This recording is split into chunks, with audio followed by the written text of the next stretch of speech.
Hey there, listeners! Heyo! Welcome to Rhapsody and Reverie episode 3. Today's episode is about... Drum roll, please. That sounded weird. That wasn't...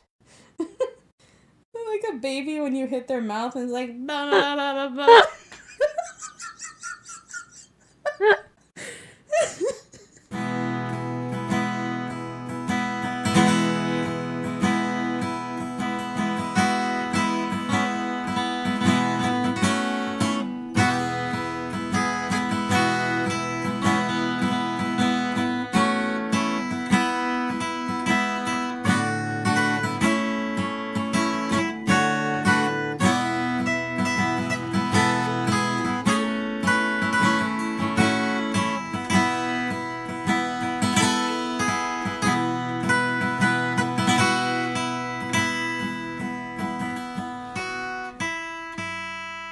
We're going to talk about Panic at the Disco today, because they're awesome, if you haven't heard, lately. Oh, yeah.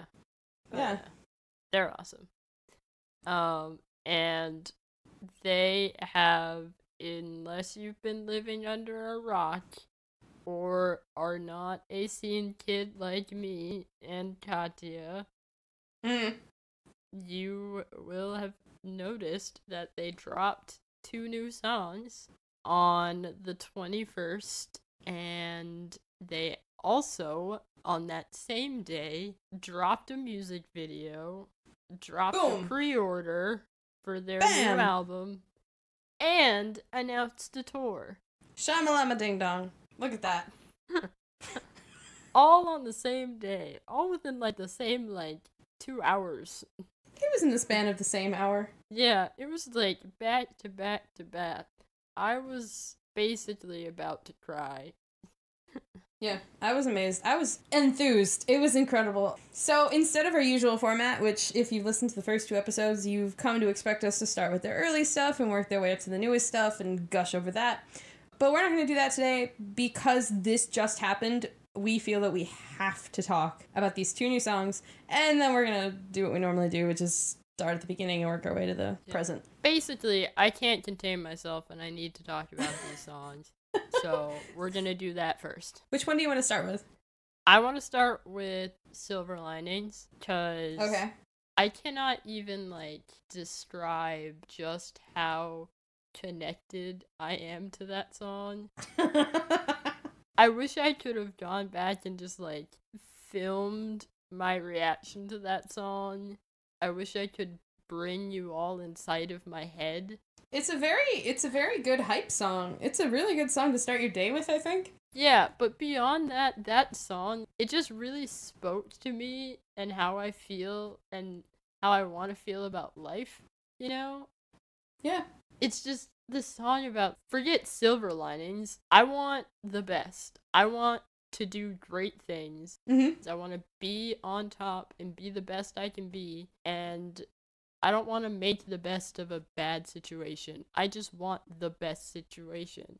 And I think that's such a great, it was such a great reminder for me and for the world to just, forget about trying to just mitigate the damage and make the most out of what you can. Just go out there and be awesome. Yeah, at the end of the day, the only one who's going to take your day from good to great is you. So you might as well go out there like a champ with a positive, forget the silver lining, I want that gold attitude. Go for gold. Yeah. When you hear about people, the top people in creative industries or business or anything, and all their stories, a lot of it ultimately just amounts to them refusing to take no for an answer, and doing the work that they want to do and just continuing to do it and chase that dream of being the best at what they do. That's a mentality that is so important to have in life if you want to succeed at anything, really. You just have to keep going. Silver Linings was such a great song to just hype you up and be like, yeah, this is your chance. forget about silver linings, go for the gold. That's all you really want in life. Go for it.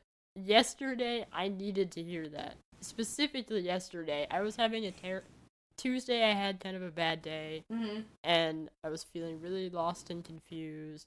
I was, like, on the phone with my mom, in tears, and then Wednesday rolls around, and I put that song on, and I was like, oh my god, what am I doing? I need to just relax, and just remember to just keep going. Hell yeah, man. This is your life, this is your powerhouse moment, you fight for it. It was one of those serendipitous moments when a song comes in right when you need to hear it. So for that to be one of the first songs that they launched for this new album cycle, and for it to happen on that day of all days was just like, it added to my feelings of hype and excitement around this new album. Very fortuitous.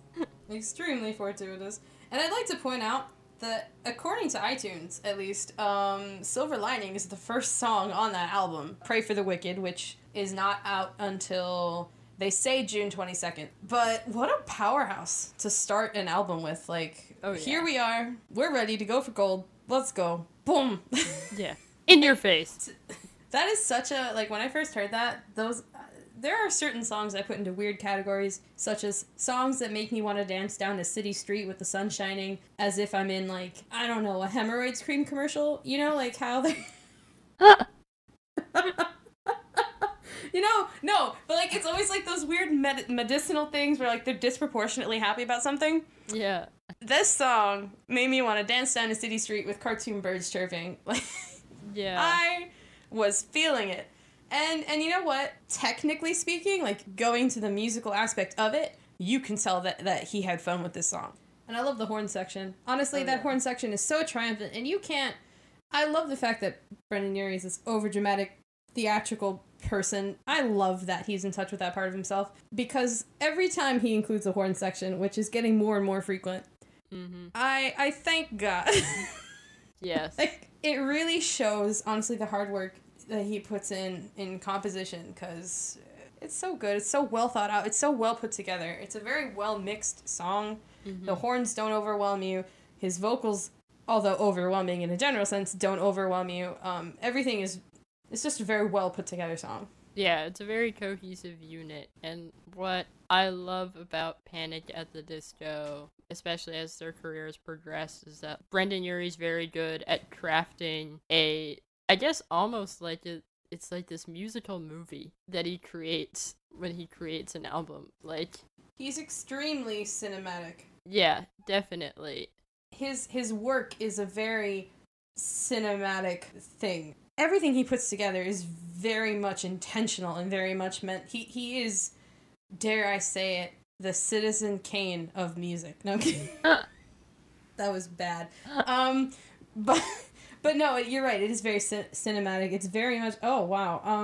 I was Googling for a fact check that I know will pop up later in this episode, and I just saw them described as Baroque pop. Yeah, I've heard that before. I've never heard that term before, but you know what? That's a really good term for what this is, I guess. They transcend genre for me because of how incredible, I guess just Brendon Urie by this point, has grown musically. So... I'm impressed. This song impressed me. Before we move into their older stuff, do we want to talk about Say Amen? Yes, we want to talk about Say Amen. Yeah. Because that was the first song I heard. I didn't start with Silver Lining. Yeah. I got onto Twitter that day on the 21st, and I saw the tweet for the video first. Yes. For Say Amen. And so I saw the video and listened to the song, and like I was... What a great video. Yeah, I mean, we were talking about this yesterday. I wanted to, like, punch a wall and destroy stuff. It was so, like, raucous and crazy. And, yeah, and I ended up, I don't know if you saw this, but I ended up putting that Say Amen and Silver Linings, but definitely Say Amen on our Regrets Are for the Morning playlist. which is a playlist that Katarina and I made in college For parties. For parties. Yeah, for parties. Yeah. That's what it is. Like, we're not gonna beat around the bush. This is what it was for. It was a party playlist. It's a hype playlist. Yeah. It gets you hype. It gets you in the mood to go crazy. And so, yeah, I put both of those songs on there because, like, it really gets you hype. You really, really want to just, like, lose it to that song. And I mean, come on. He's like, it's Saturday night. And you're just like, yeah. I love this song so much because, like, this music video is just this wonderful theatrical presentation of James Bond, Brendon Urie, straw dogging a bunch of home invaders trying to take back this mystical key I guess he stole when he was playing Indiana Jones. I don't know. But number one, I want more. I want the full movie. But anyway, it was enjoyable. It was entertaining. And yeah, that song just got me hyped. What a great chorus, honestly. He's like, I pray for the wicked on the weekend, like, hell yeah. Yeah. Me. No. But you're right. It's a very where the wild things are kind of chorus. We're gonna move on really quickly because I know we can't spend the whole episode talking about these two songs. I mean, we could, but we won't. I want to take a moment to acknowledge that beautiful, beautiful high note that he hits at the end of the song. Even on Silver Linings, too, his range is, like... No, I know his range is incredible, but, like, on this one, I'm like, thank you. And also, you've destroyed your voice now because you're going to have to perform this song live every single time you have a tour stop. That note was beautiful. And I loved how when they paired it in the music video, he was getting kicked in the balls. I was like, you know what? That attention to detail was on point. It was incredible. But overall, I think this bodes very well for the new album. Oh, I'm so Pray for the hyped. Wicked. I'm so hyped for this album. If Brendon's job was to get us hyped, he did it. Oh, he succeeded. The album artwork is so great. I love it so much. It's really... I love it. It's so cool. I want it as a poster for my wall. You'll probably get it if you go on tour. Yeah, I'll probably get it. They are touring. Look, it is a good day. So, forget that silver lining. Only gold is hot enough. Yeah. Ba-bam! And with that, we're gonna take a trip back in time. To what year? Who knows? The early aughts. We're going to travel back in time to sweet baby year 2005. Oh gosh, has it really been that long? Yeah. Alright, so... Let us discuss. Their music is old enough to listen to them now. Yeah, that's true. Think about it. That's true. What was your first Panic song? I feel like everybody's first Panic song was the same Panic song. Yeah. I write sins, not tragedies. Yeah. I don't know anyone who was like, oh yeah, my first Panic song was Ready to Go. Or, oh yeah, my first Panic song was That Green Gentleman. Or Nine in the Afternoon, whatever. I'm sure they exist. I'm sure they exist, but not in our generation. I feel like everybody's first Panic song was I Write Sins, Not Tragedies. Because, number one, how more iconic in the emo pop punk scene can you get than that opening? Yeah. Da-da-da, da-da-da. Like, if you were alive... in, like, 2005, 2006, you heard that song. Like, yeah. It went double platinum. I refuse to believe that anybody on the world at that time hadn't heard that song at least once. But yeah, that was also my first Panic song. Specifically, that song I heard because one of my very good friends at the time, this was very early in our friendship, she made me a mix CD, which is like one of the first times anybody had ever made me a mix CD outside of my family. That's really cute. Yeah, and I Write Sins Not Tragedies was on it, and I remember hearing it and being like, this is the coolest song I've ever heard in my entire life. Right? Everybody has that gateway song that gets them into emo pop punk music. And I Write Sins Not Tragedies was definitely mine. Like, It was that song that I heard that was like the first of its kind that I had ever heard, and from that moment on, I slowly fell deeper and deeper and deeper into that scene. Awesome. Honestly, like, there's no other word for that, because what a great gateway drug. It is the best gateway drug. Like, I think honestly, musically speaking, lyrically speaking, they might be the best of the emo trinity. Yeah, I mean, if you're talking My Chemical Romance, Fall Out Boy, and Panic as the trinity. Yeah, which I am. Yeah, then, I think Panic is probably the best all around, or at least for me, personally. Yeah. I mean, I guess it's subjective. There's no hate to any of the other bands mentioned, by the way. I love all of them. They're all incredible. I mean, hey, Fall Out Boy was our first episode. Yeah, but I have to, like, concede the fact that Panic is better at many things technically and artistically, like, in their art, how they do what they do, to me. Yeah, I think you'll get a lot of people that don't typically listen to emo music to be able to appreciate Panic songs. Yes, that's what I love about them. Like, and I've had discussions about this with other friends who, not that this is the benchmark, but we talked about how Panic at the Disco is the only band that our moms enjoy. Of the emo music that we listen to as kids, Panic at the Disco is the one. Like my mom loves Brendon Urie. Mm-hmm. You have no idea. She bought her own copies of some of the albums. Like, that to me is incredible when, like, an emo band can transcend generational boundaries. Like, to me that speaks volumes. Yeah, I mean, I remember playing, like, Northern Downpour for, like, my dad and stuff, and my brother liked Northern Downpour. My parents, my family, they were all like, this isn't half bad, like, it's pretty good. And, like, I think that's really been solidified, like, in mainstream culture. They were nominated for a Grammy. The award thing, to me, isn't the thing that makes them special, but the fact that they were able to be recognized. Yeah. Like that. Yeah. Is pretty cool, especially because of how hard that is. Mm-hmm. But I really do want to talk about this album, because A Fever You Can't Sweat Out, I discovered I Write Sins Not Tragedies when I was, like, around that time, when I was really young and surfing YouTube for hours. Like, weirdly enough, I discovered new music a lot through YouTube when I was a kid. Mm-hmm. Or like, oh, suggested video, and I would click on it, and like, I'm sure you felt this too. Like, when you saw that music video, it was like, this is so theatrical and weird and steampunk. I love it.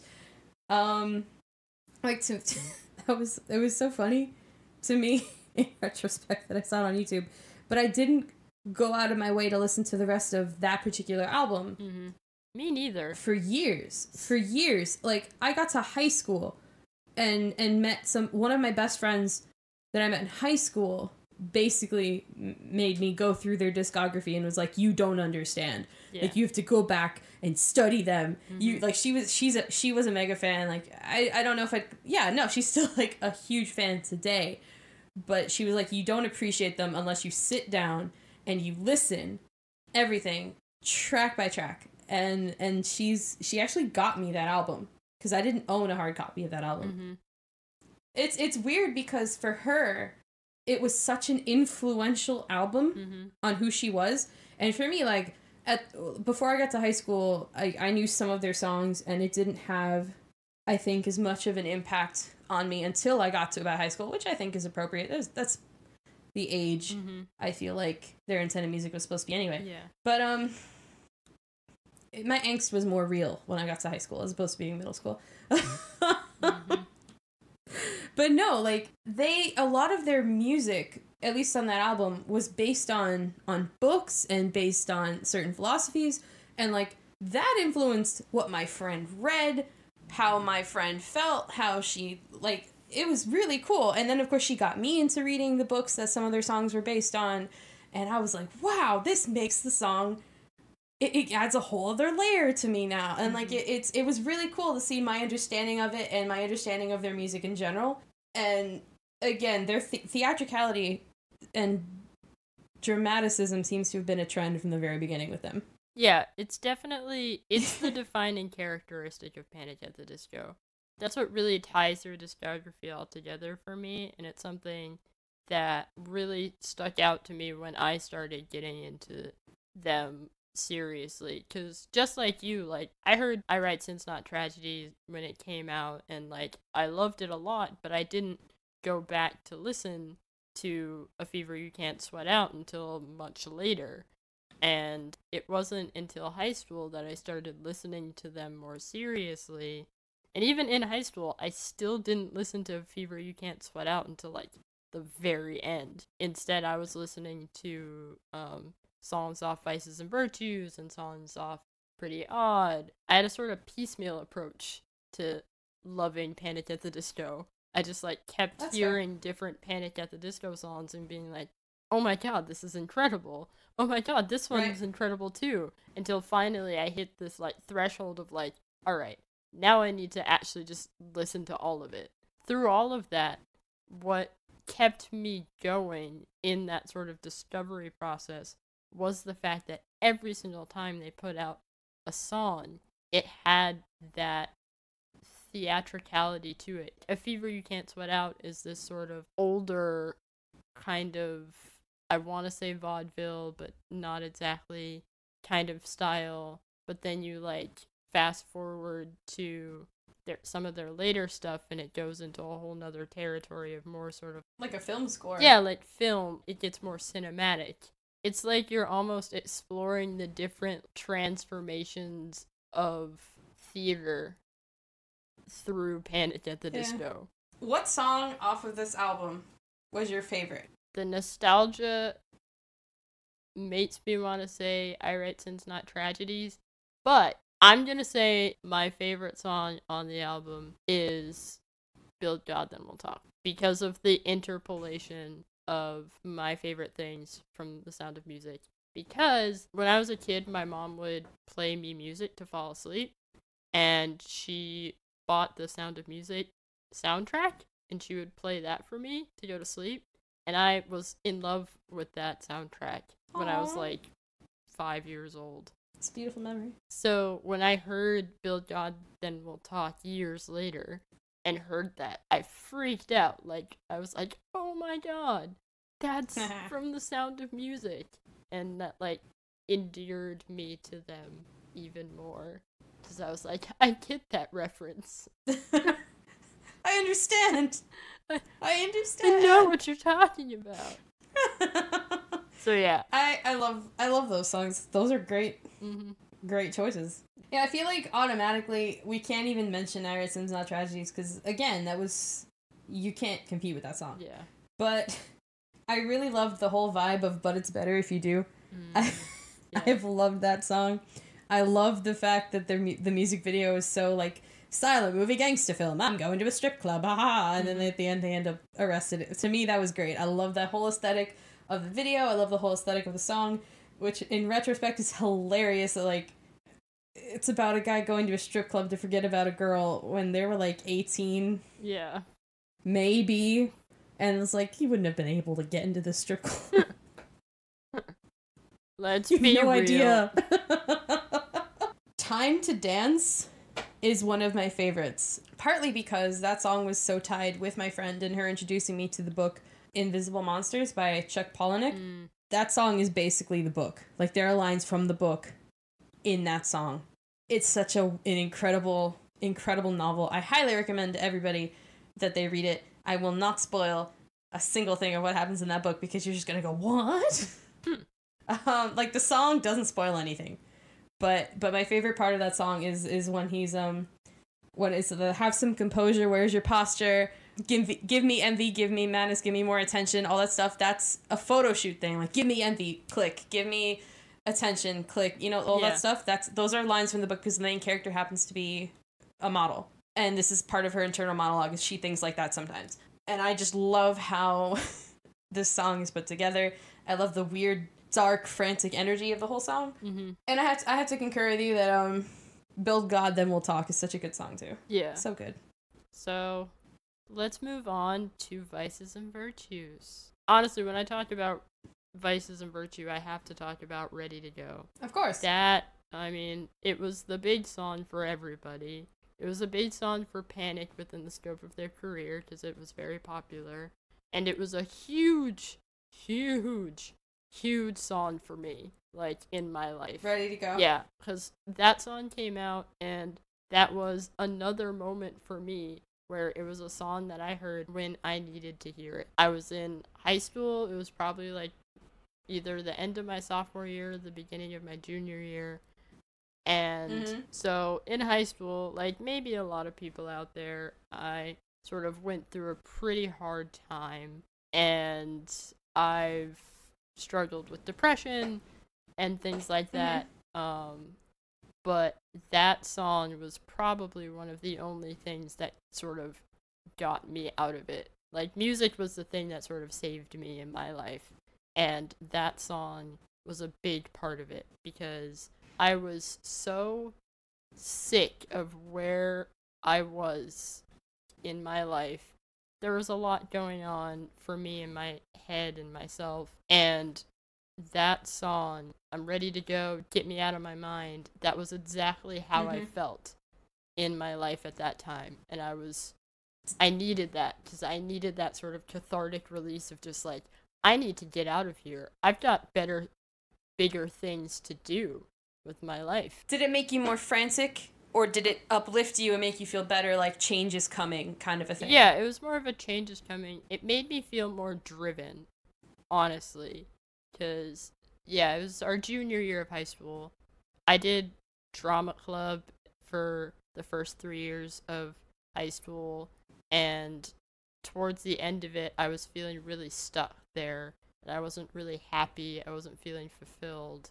That song was sort of a catalyst for me to be like, I don't need to do this, and I can focus on the next steps in my life, which was college. And finishing high school strong and making sure my grades weren't suffering and getting through the next like year that I had. And so that song gave me the courage to help me step into the person that I wanted to become. That song sort of sparked a whole lot of other changes, and by the time I got to my senior year, I was dressing differently. Oh. And I was, like, actually trying to sort of, like, figure out who I was as a person and, like, be creative. And I was also, like, looking at colleges, and then when I finally got accepted to college, I was going online on, like, different, like, accepted students boards, and I was actually talking to other people on those, which is something I would never have done a couple years prior. And I owe a lot of that change to Panic at the Disco and Ready to Go. Because when I say I listened to that song, I listened to that song repeatedly, over and over again, for like months. That's so awesome, though. That to me is a beautiful example of the power of music and the power of a song to move somebody. So I know that it was probably Brendon and Spencer Smith, like, making a statement about the trajectory of their band and, like, the trajectory of their own lives.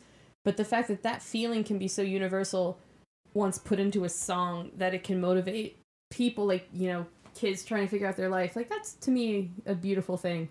Very life-affirming. Yeah, totally. I'm sure there are thousands of stories just like mine, like, about that song, because it's just so powerful in terms of that feeling of go, get up and go.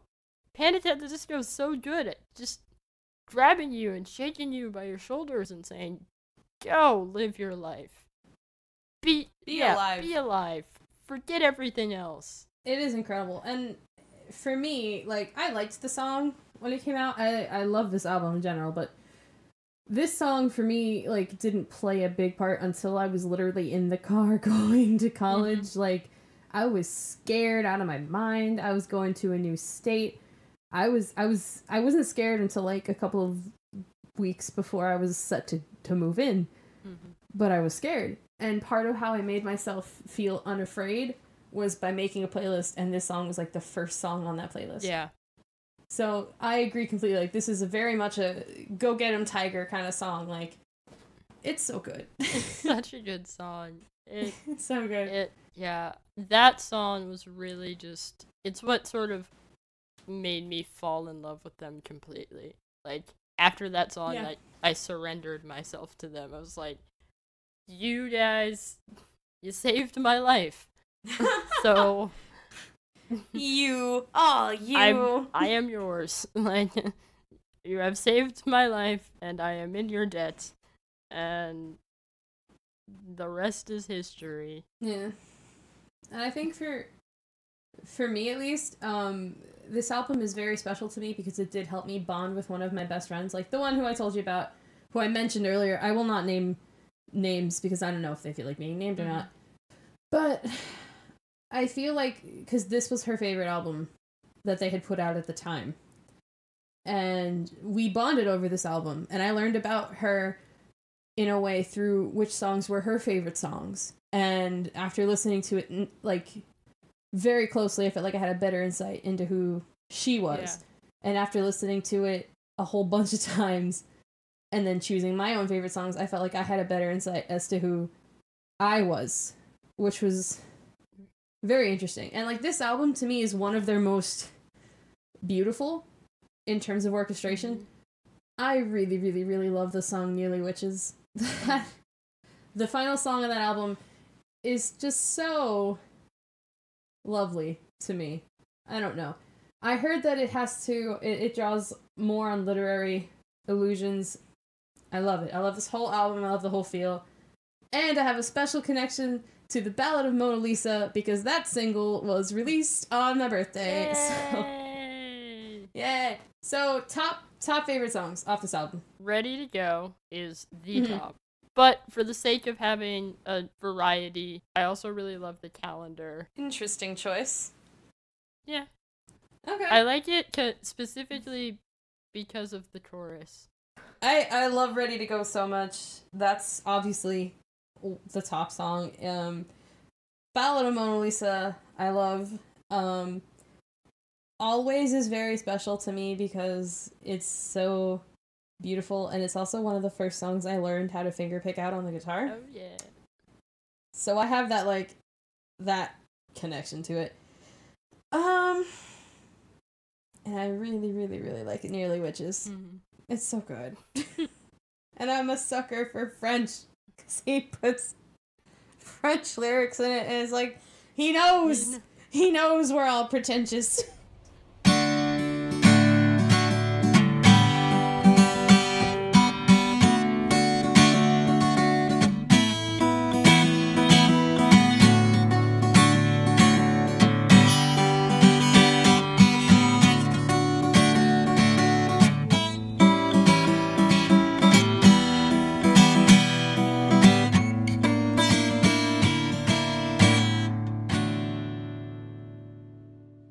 So you want to jump into Too Weird to Live, Too Rare to Die? Yes. Okay, so Too Weird to Live, Too Rare to Die is special for me because it was during that time that I got to see them live for the very first time and had the time of my life. It was incredible. I love them. And Too Weird to Live, Too Rare to Die is just such a stellar album.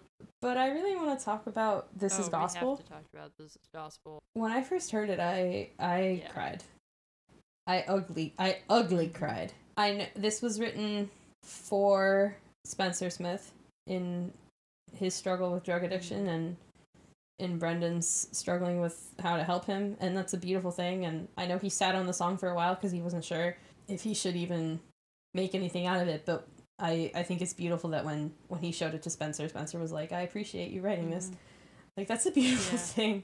And to me, it's the most heart-wrenching song on this album, besides the last song on the album. But This Is Gospel, I was not feeling good about things in my life. And that song was like, you're holding on to things that are hurting you. Let it go. Yeah. And it was a beautiful thing. And, like, I found out about the motives for the song later, obviously, because, like, he didn't immediately come out and tell people why he wrote the song or who he wrote the song for.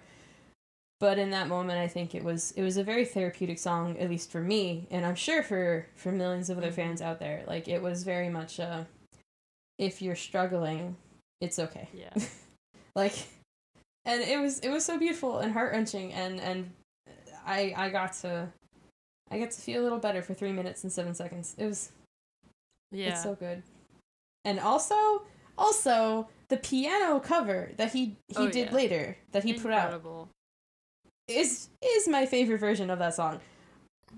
But I will say that This Is Gospel, the original track, on Too Weird to Live, Too Rare to Die, is such an incredible, like, it's such a well put together song. It's so well mixed. It's so well balanced. It was such a cathartic song, for everybody that heard it, I'm sure.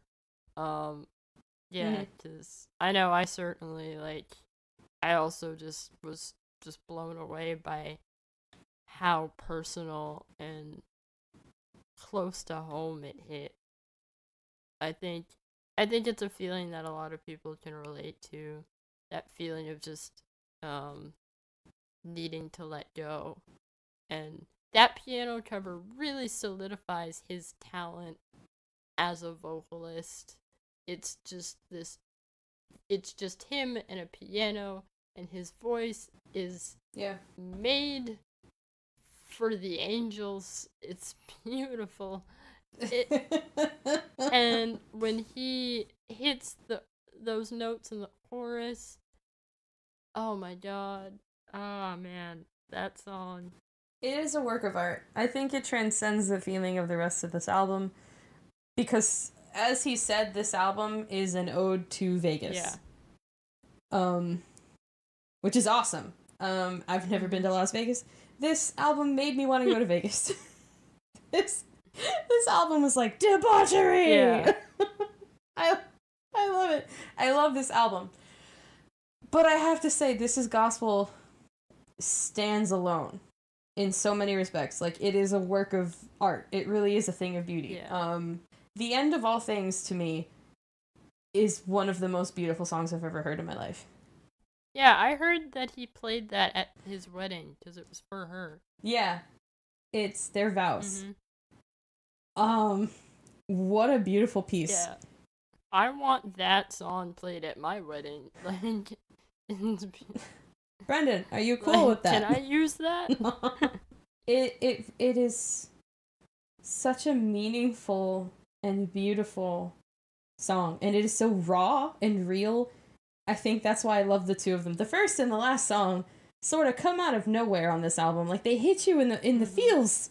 They just punch you right in the heart, and they're like, you ready for some raw, unfettered emotion? You're Boom! Gonna get the it. Power of love. And the piano on that piece. Oh my god. I wept like a baby. But, like, out of appreciating the beauty.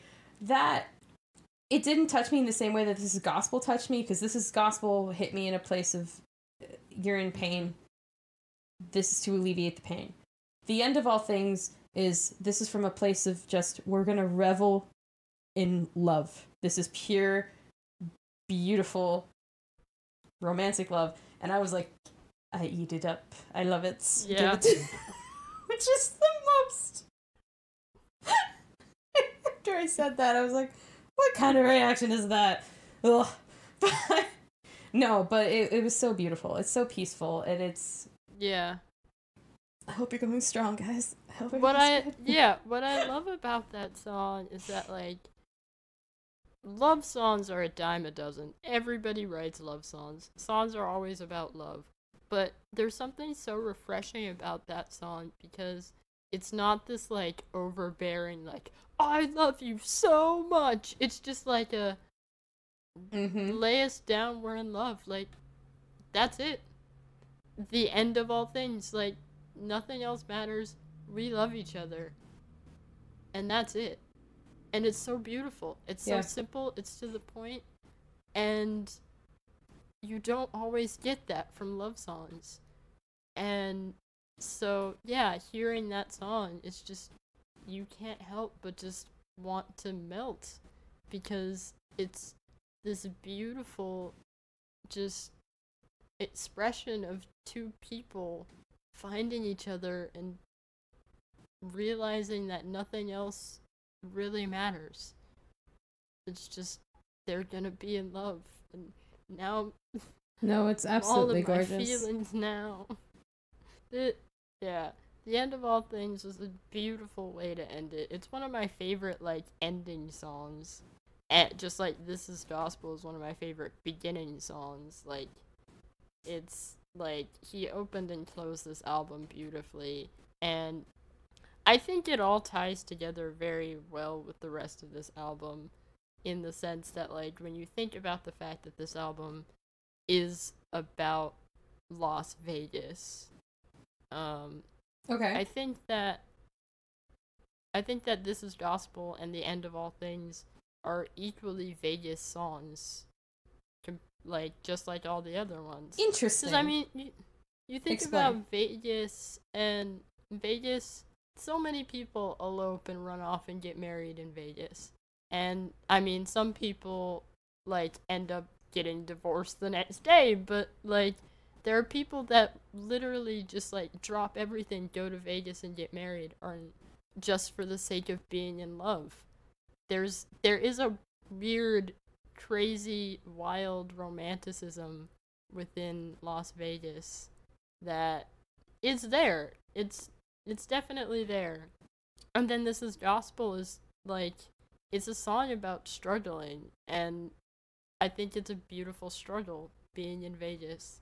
You're surrounded by excess, you're surrounded by hedonism.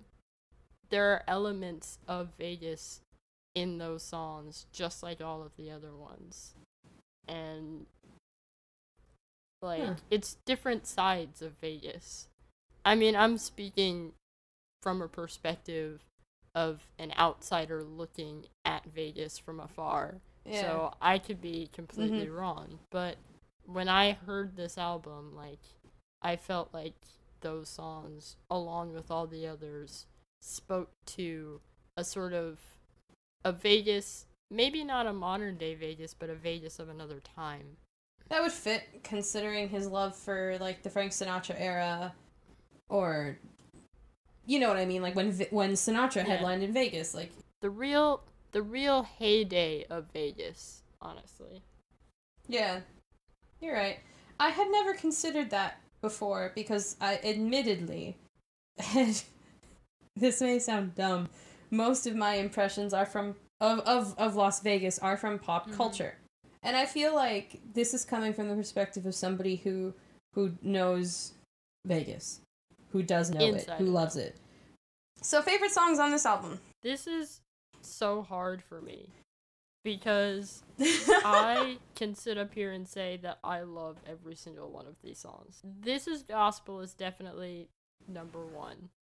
That I can say without question. The End of All Things is probably a close second. Far Too Young to Die, I think, is a really great song. That's a really good It's a really good song. It's a song that I don't think gets enough love, but it has this sort of, like, end of the world feeling. It's like the song that plays towards the end of the movie, where it's like two thieves are about to pull their last big heist. One thing is gonna happen. Something's gonna go wrong. There's this feeling of, like, finality to it, and they know they're probably not gonna make it out alive. So they light a cigarette, they load up their guns, and they're just like, we're gonna go. It's a very Butch and Sundance kind of song. It's got that sort of just like, this is it kind of feeling, and it's really cool. It's a song that, like, when I listen to it out on the street, or, like, just, like, walking around, it just makes me feel so much more powerful. But then I also love Colorful, because that's just a beautiful, fun song. Oh my god, I just realized it's a play on Colorful. Seriously? You just realized that now? Oh god! Oh my god. I hate myself. Where have you been? No, because he's like, I've got a collar full. Like, he's talking about a collar, and I was always like, a collar full of what? Oh. Whatever. It's a fun song. But yeah, would you say that those are basically your favorites? The entire album's my favorite, okay? I own this on vinyl. It's a good album. I love this album from start to finish. But This Is Gospel is definitely number one, and End of All Things is number two, so. I love This Is Gospel. I really like Nicotine.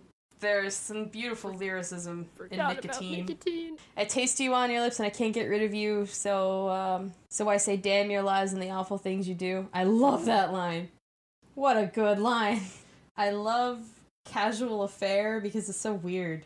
It feels like I'm underwater when I hear that song. Okay, and last but not least, we're talking about Death of a Bachelor. As of this exact moment, this is my favorite album because of how incredible it is. I'm sorry. To me, this is number one. I adore Frank Sinatra. I love the influence of Frank Sinatra on this album. I loved Death of a Bachelor when I first heard it on the radio, and like I made sure to turn into iHeartRadio at the exact time of day that they were premiering this song because I needed to hear it. When he said, "Oh, it's got a Frank Sinatra sound," I was like, "I'm listening to it," and it was so good. That's my favorite song, I think, that he's done so far. I love that song so much, and it's such a beautiful thing. The music video sort of conveys this, but you get the feeling this is like at a wedding party, and like this is so cool. I love this whole album because this album was basically the first year he had a married life living in LA.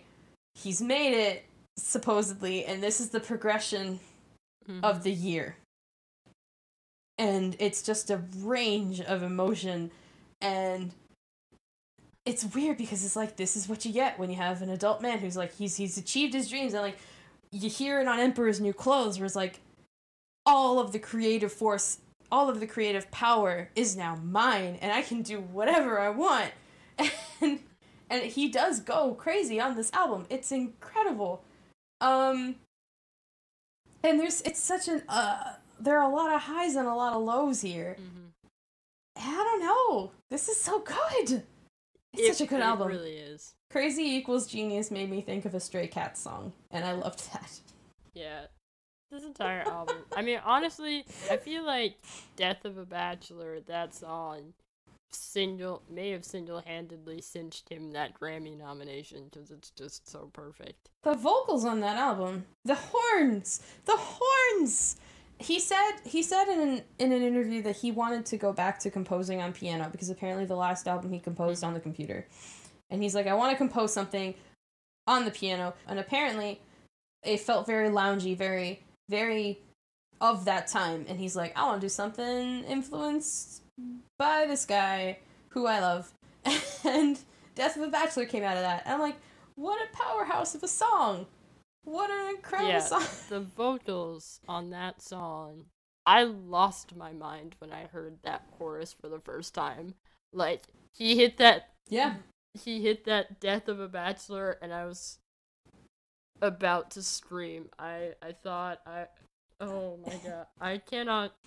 Can I make my... I can't, there were feelings that I was feeling when I heard that. Oh boy. That... I'm gonna be even worse. When I first heard how his voice sounded on that first verse, how silky smooth it sounded, like the low notes he was hitting, I was like, he's evoking my Frankie, you've risen from the dead. Come back to sing through this boy. I love it. Really, honestly and truly. It's so good. And this is the song that my mother loves. This is her favorite song. Sure. Which is a beautiful thing. It's a beautiful song. It's a song of a different time. And it's a lovely song. It is a romantic, life-affirming song. It's a beautiful song. It's also just, like, lyrically, it's just such a beautiful, like, image and expression of what he's, like, saying. The bachelor me is dead. On to a beautiful new life with my beautiful wife and living and being a new man. It's so beautiful. Hallelujah was also it was another song that I heard when I needed it.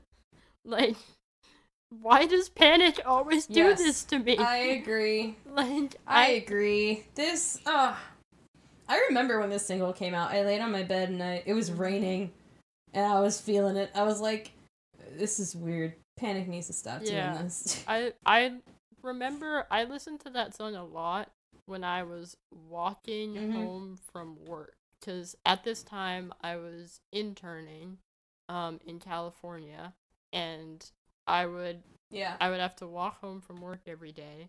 And at this time, I was feeling a little unsure of myself, and it was just this really great cathartic song, just like throwing your hands up and just praise life and just live life, live in the moment. So much of Panic at the Disco for me is just the reminder to just live. And like it's strange how often I need that reminder, but beautiful that Panic is able to provide that to me without fail. Every 2 years. There you go. Have some life affirming. And I'm totally okay with it, because as long as they keep coming through, I know I can get through things. I can get through life if I've got them there rooting for me and being there to hold out a hand and be like, we're gonna get through this together. We're gonna go out into the abyss, live life, and not accept anything less than our best and the best. And that's so beautiful. Beautiful. And Hallelujah is such a good song. This song's... And Victorious is also so good. It was on my 2017 playlist. Every year at the beginning of the year, like New Year's Day, I make a playlist of songs that sort of act as like, I guess it's my version of New Year's resolutions, but it's songs that I want to sort of like go into the new year sort of with that sort of intention set. That's beautiful. Yeah, so I make a playlist every year of songs that I feel like sort of speak to the year I want to have in the next 12 months. And that was on my 2017 playlist, I believe. It was the first song on my 2017 playlist. Because I wanted... it was the second song. The first song was Graduation Day by Head Automatica. But, no, the second song was Victorious, because 2017 was the year that we graduated college, and it was, it was a victorious feeling, and that song was really, really good to hear as I was wrapping up my last year, just being like, we did it. We made it through. Song made 2016 a song of the year. We saw Panic together in 2017. We did! It's a great night. A lot of whiskey was involved, but it was a great night. We had spectacular seats and glitter and streams of golden ribbon fell from the ceiling, and I kept some of that. You best believe it. I might still have some. It was great. Honestly, it was such a fun night. That's one of my favorite concerts I've ever been to. And I saw them the exact same tour, okay? You know what's funny? We saw them in February, because I had bought tickets as a gift for all of us to celebrate. This is it. This is our senior year. And we went to see it, and I think we were the second show on the tour. And then one of my friends, who we've been talking about this whole episode, was like, hey, I got tickets to see them over Easter weekend. Will you come down and visit me and we'll go?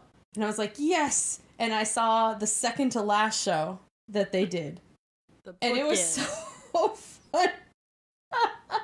It was beautiful. And it was weird to see them at the two different, the starting points of oh, here's the beginning of the tour and here's the end of the tour. And it was great. And you know what was amazing about this tour is that I've never seen a tour more than once, so this was a first for me. The energy was still the same beautiful high. They were still so enthusiastic about performing. They were enthusiastic about the music they'd written. And it was so well performed. It was so good. He's such a stellar musician. They're all so good. So good. Okay, back to the actual album. Oh my god, so many greats. Emperor's New Clothes is one of the most incredible songs to me, because it is such a joyous celebration of someone having complete creative control over something. And I'm sure, in the background, there are other writers and there are producers who influence him and blah, blah, blah, but, the band is his now. He is Panic. Panic is him. He can do what he wants. He has achieved symbiosis It's so incredible. He's got actual, like, choruses in the background singing operatically, and it's wonderful. He's hitting those high notes. He's just having the time of his life. And you know what, buddy? Good for you. You enjoy Live it up, man. Live it up. Wear that crown. Wear that crown. You fought for it. Yeah. Yeah, he did. I love Crazy Equals Genius. That's a great song. LA Devotee is one of my favorites, though. That's a fun one. It is so... It's joyously... It's just joyously in love with LA. And maybe this album, to me, is the progression of getting more and more disillusioned with LA, maybe. Like, he's in love with LA, but he's realizing it's maybe not exactly what he wanted. Or thought it would be, I should say. I should clarify that. Because towards the end of the album, you get some really sad songs going into, like, the veneers of things and how memories can affect you. And, I mean, The Impossible Year, that song... Yeah. Oof. Emotionally. But, like, it's such an interesting album. It's such a range of, like, you have the beginning where it's you're happy and, like, you're literally victorious, and then it's Don't Threaten Me with a Good Time, or he's living it up, he's partying, he's having a grand old time. Also, me. Yeah. Shut up. What are your favorite songs? Okay, so, alright. Death of a Bachelor is definitely number 1. That is undisputed. Like, it is flawless. Mm-hmm. It is flawless. Full stop. It's hard to pick others, but, like, in terms of, it's hard to just narrow it down. Because they all are really great. Okay, if you chose one more song. Just one? Let's say one. If I had to choose just one. Just one other... I'm gonna go with Don't Threaten Me with a Good Time. It's so good. Woo! It's saucy, it's dark and gritty, but also just, like, fun and wild, and you're taken for a ride on that song, and oh yes, I'm totally about it. The guitar, oh my god, that riff, it's just my god. All right. See what I did there? Did it? Yeah. All right. Boo. Okay, funny. I laughed. But yes, so top 2. Okay, top. I thought it was top 3. No, I chose 2. 3. Death of a Bachelor and Don't. You said Death of a Bachelor. And Don't Threaten Me with a Good Time, because you said one other. All right, you get one. I thought you said 3 of them. I thought you said Death of a Bachelor. And then what? Then no, Hallelujah. I didn't. I thought you said Hallelujah. Okay, I misheard you. You can choose one more. All right. One more.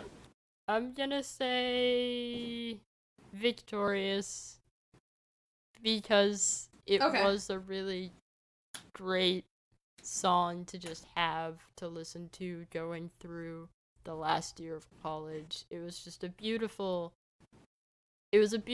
end, a realization of everything that I had worked for over the past several years. And going back to what I said earlier about my high school experience and hearing Ready to Go, having that song really sort of motivate me to work hard towards making my college experience the best that it could be. Having that experience with Panic and then getting to end my college experience with Panic was a beautiful full circle kind of moment, and so I was really fortunate that Panic was able to bless me with a song to end college on, because somehow they're able to do that all the time. I just found out Rivers Cuomo was a writer on that song. I don't know what to do with that information. I can see it. I can actually see it. So now pick your top 3. Okay. Me. Top 3. Death of a Bachelor. Undisputed. Hands down. Number 1. LA Devotee. Yeah. because it's just I want to run around and explore LA. There's such beautiful imagery in that song. The lyricism in that song is so impressive to me. It's a very LA song. And I'm going to say Crazy Equals Genius. Mm-hmm. That's a good one. Because I relate very much to the lyrics in that song. Like, the whole, you can set yourself on fire, but you're never gonna burn. There's like a very strange blend of pessimism with artistic desire to be great and to transcend. Like, if this is what it takes, I will literally set myself on fire, kind of a thing. There's something very crazy in that, the very frantic energy in that whole song. Also, it makes me want to dance. Like one of those old-timey 50s jitterbug kind of dance. I want to do that to that song. Like, I want to go to a sock hop and dance to Crazy Equals Genius. But, no, there's something about that song that gets to me. And it's like, that could be a good or a bad thing, I don't know. But I think those are my top three, and I'm gonna call it there. All right. And before we stop talking about Panic at the Disco, because we basically covered everything. Yeah, we've gone through it, I just really quickly want to mention the fact that Brendon Urie wrote a song for a musical. No, this is important. This is important. You know why? Because we have this whole time spoken about how theatrical and about how dramatic and cinematic Urie's music has been. I will say my piece. And finally, he got to write a song for a musical that is now a hit musical and had better win a Tony. He wrote Just a Simple Sponge for SpongeBob the Musical. And you know what? It's the best. Number one is the best song on the album. God. Number two, you can tell it's Panic right off the bat. Okay, you can tell. From the opening riff of that guitar, you can tell it's Panic. But you can kind of tell which artist wrote which song, because every song had a different artist writing the song, which is a very strange thing when I first heard about it, but I loved it. And this song is so great. It's a very life-affirming song. And I can imagine Brendon Urie sitting at the piano, writing out lyrics, getting into the mindset of SpongeBob, trying to prove to Mr. Krabs that he's not just the sponge next door and that he can save Bikini Bottom from a volcano erupting that will kill the town in like a day. This is a lot of information about the SpongeBob musical. It's you know what? It's worth it. It's important. Also, he slips a lyric in there, and now there's panic that's run amok in my simple town, and it's like, Brendon! You did that on purpose. They put a lot of emphasis on that word, too. Like, when they sing it, they put a lot of emphasis. Wink. And it's like, way to be... And you know what? If this wasn't this, I want to hear Brendon Urie singing this song, because the chorus, I can hear Brendon singing it. Like, I can imagine him singing it. It's a very theatrical and a very life-affirming song. SpongeBob, if he can inspire SpongeBob to get off his and save Bikini Bottom, he can inspire you. Exactly. I would also really quickly like to point out that Brendon finally got to star in a musical. Yeah, Kinky Boots. Yeah, and there are videos of him, and it is so nice as a big musical theater fan to hear his voice used for that style of singing, because totally. He's perfect for it, and he knows it, and I'm glad he got to live that dream, and I'm glad I got to live to hear it, and I really wanted to go see him in Kinky Boots, and I didn't. I'm sorry. It's okay. But anyway, that's really all I wanted to say about the SpongeBob the Musical. I will keep you posted as to the Tony Awards, whether or not Panic at the Disco can walk away with a Tony. All right, we successfully talked about Panic at the Disco.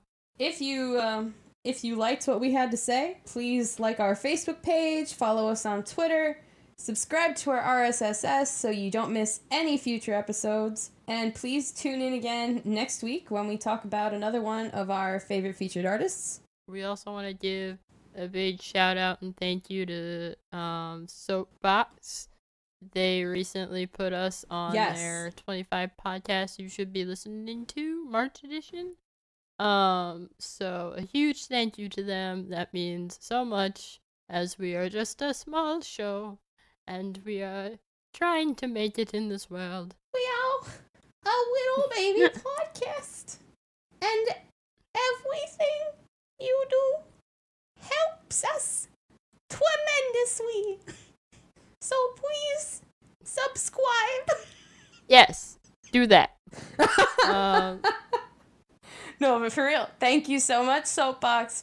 If you came to us from Soapbox, We love welcome. you. We hope we can continue to deliver quality, whatever this is. We hope that you forget about silver linings, because only gold is hot enough. So bye. Bye!